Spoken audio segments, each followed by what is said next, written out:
mawur mangabu-aburbu rahan dengaran ning ngadure komakuru kongso teteko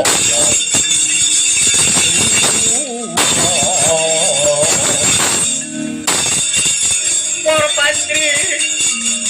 sing kurangga endi kata ingkang waca layu sepi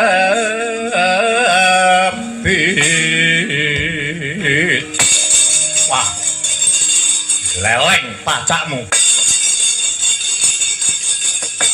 kowe patihe Kanjeng Paman Gunawan Wibisana ora tedeng aling-aling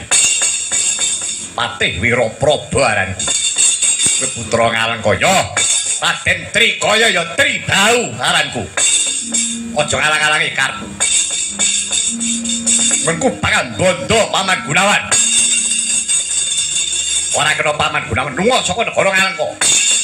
tak kira ora ana wong sing bakal ngalang-alangi kersane Gustiku Raden Gunawan Wibisana yen arep merwasa aja tanding lawan Gustiku Gunawan Wibisana ayo pati wae ayo nono lho parat kowe mbok deleke apa kowe ngedelke brengosmu kuwi piye iya yen kowe ngingu brengos nyelekatan ngono kuwi aku wedi karo dapur kuwi